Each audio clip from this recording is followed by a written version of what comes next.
के सुखदेव जी महाराज वन की ओर जा रहे थे तो महर्षि वेद व्यास जी उनके पीछे पीछे दौड़ रहे थे। पुत्र का मोह जो है महाराज अच्छे अच्छे ज्ञानियों को पीछा किया है, क्योंकि 12 साल के बाद पुत्र रत्न की प्राप्ति हुई थी महर्षि वेद व्यास जी को। तो जो पुत्र के प्रति मोह था उनको पीछे पीछे दौड़ रहे हैं, सुखदेव रुक जाओ रुक जाओ रुक जाओ, काहे सुखदेव रुकने वाला है। तो कुछ महिलाएं सरोवर में स्नान कर रही थी। संत कहते हैं गुरुजन हमारे, तो महर्षि जब सुखदेव जी आगे आगे थे, महर्षि वेदव्यास जी पीछे पीछे, तो सुखदेव जी जा रहे थे तो हमारी माताएं आनंद पूर्वक स्नान कर रही थी, क्योंकि माँ बच्चों के सामने क्या, बच्चे तो उनके लिए बच्चे हैं। लेकिन जैसी महर्षि वेद व्यास जी ने वहां से गुजरे तो महिलाएं पर्दा करने लगी। देवताओं ने पूछा कि ऐसा क्यों भाई? बोले कि वेद व्यास जी के दृष्टि में स्त्री और पुरुष का भेद है, लेकिन हमारे सुखदेव जी महाराज यम प्रवजंतम अनुपेक्षमपेत कृत्यम द्वैपायन है, विरह का तरया जुहावा पुत्रेति तन्मयतया तरवे भिनेन्दुस तम सर्वभूत हृदयम मुनि मानतोस्मि। वो तो मुनि है महाराज, जिनकी कथा सुनने के लिए संत और ऋषियों के महर्षियों की कुंभ लगने लगी। तो ऐसा दिव्य ग्रंथ का रचना भगवान नारायण ने इस कलिकाल में जो प्राणी के उद्धार के लिए किया गया। एक समय नारद जी जो है इस मृत्यु लोक में घूमने आए और उन्होंने जब यहाँ की प्राणियों का जब हरेक तीर्थ स्थानों में गए, बड़े बड़े हमारे यहाँ 12 ज्योतिर्लिंग, बामन शक्तिपीठ, इतने बड़े बड़े तीर्थ स्थान है। और हमारे यहाँ ये जो कथा प्रारंभ हुई महाराज,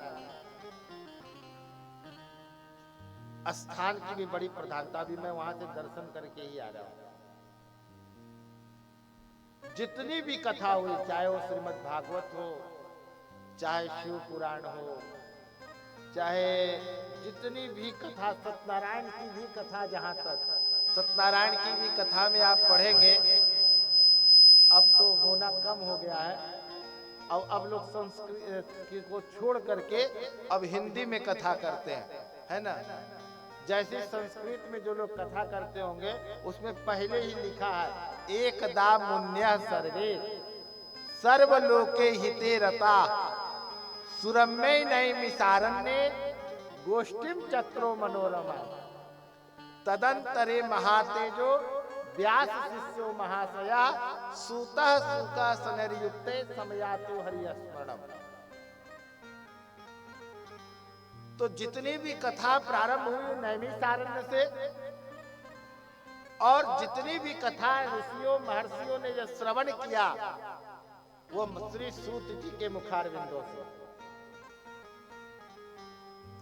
सूत जी महाराज परम विद्वान है, महर्षि वेद व्यास जी के परम प्रिय शिष्य हैं। इतना विद्वान उनका कोई शिष्य नहीं था महाराज। मतलब महर्षि वेद व्यास जी भी अपने शिष्य को देख करके मतलब आह्लादित होते थे, आनंदित होते थे कि धन्य है वो गुरु जो ऐसा शिष्य उसके पास, जिनके नाम सुनते ही ऋषिगण दौड़े चले आते थे।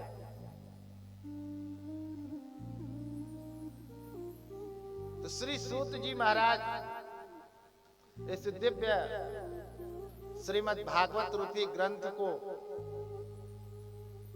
श्रवण कराने के लिए नैमिसारण्य जंगल में एकत्रित हुए।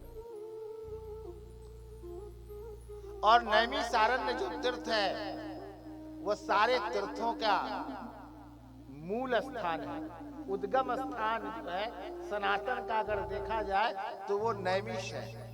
और अभी नैमिष में 84 कोसी परिक्रमा यात्रा चल रही है, जो वहां के हमें ब्राह्मण देवता ने बताया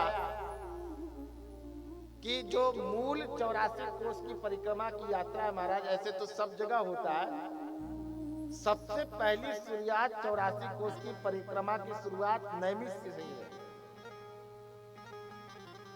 लेकिन आज जो वहां हमने बताया उन्होंने कि आज ऐसी हो गई है कि लोगों को पता ही नहीं कि 84 कोस परिक्रमा क्या होता है। 100-200 लोग सम्मिलित होते हैं, जहां लाखों लोग सम्मिलित होते हैं।